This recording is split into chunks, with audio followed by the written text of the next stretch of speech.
السلام عليكم ورحمة الله تعالى وبركاته. إن شاء الله كامل لاباس عليكم، بتهنين وبصحتكم. والله راني ضلي مرة ما هبطتش فيديوهات، يعني من رمضان ما زدتش هبطت فيديو، فهذا أول فيديو لقى من بعد رمضان. فشوفوا يا البنات، يعني فيديو بسيط وسهل وسريع كما تعودت على فيديوهاتي البسيطة والسهلة والاقتصادية. اكيد ما تنسوش ما تنسوش دعموني بالاشتراك واللايك، وتكتبوا لي الا شتيتو كتبوا لي تعليق زين، يعني يحفزني ويطلع لي القناه. والله كي ما نشوفش تعليقاتكم، ما نشوفش لايكاتكم، ما نشوفش يعني دعم منكم، نفشل صح، نعود ما نهبطش كامل الفيديوهات. راكم شوفوا فيا عود كاع ماش نهبط في الفيديوهات، فشلتوني. ربي يهديكم، دعموني، طلعوا لي القناة، ربي يفتح عليكم ان شاء الله، امين يا رب العالمين. فكما راكم تشوفوا هنا درت، يعني ديري التوابل اللي عندك، راس حانوت، شويه عرق اصفر، شويه عكري الاحمر، حشاوش، ثوم. دوكا تشوفوا دوكا نبدا نقطع في الثوم، وضيف له شويه طماطيش مصبره، يعني مقرف تاع زيت، وزيدي لها شويه مقرف او نص مقرف تاع ماء، وخلطيهم كامل مع بعضهم.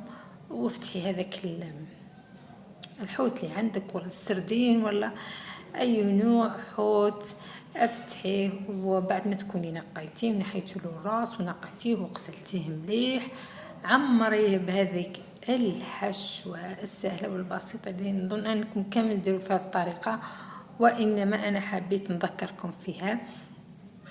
المهم بعد هنا يعني ندخلهم للفارينة، نرملهم في الفارينة كما راكم تشوفوا، حاجة سهلة واقتصادية وبسيطة. ودائما تعرفوني ما نشتيش، يعني دائما انا مع الوصفات التقليدية، مع الاشياء التقليدية، ومعليش الاشياء التقليدية ونضيفوا لها حاجة خفيفة، ما نضيعوش الحاجة التقليدية كاملة. واش نزيد نقول لكم يا البنات، هذه قليت حبات تاع بطاطا، البطاطا راه ولات ب 12000 عندنا، فشوفوا يا البنات ما تكثروش. المهم كما قلت لكم، ما تنساوش تدعموني. هنا راح نقلي هذاك الحوت تاعي في هذاك الزيت، نفس الزيت هذاك اللي قليت فيه البطاطا. وهذه واش نزيد نقول لكم يا البنات، والله صدقوني يا البنات اني وليت نفشل ما نحطش فيديوهات كي ما نلقاش دعم منكم. فهذا الفيديو هو اكثر عتاب اكثر ما هو انه نوري لكم هذه الوصفه اللي كامل تعرفوها. واش نزيد نقول لكم، ما تنسوش تدعموني، يعني اليوم الفيديو كاع جبت لكم، ما تنسوش تدعموني معليش. المهم هنا قريت هذاك الحوت كامل اللي عندي، درت له هذيك العقده كما قلت لك، حمريه كما راك تشوفي، قدميه مع البطاطا، قدميه مع الشلاطه تاع الورق.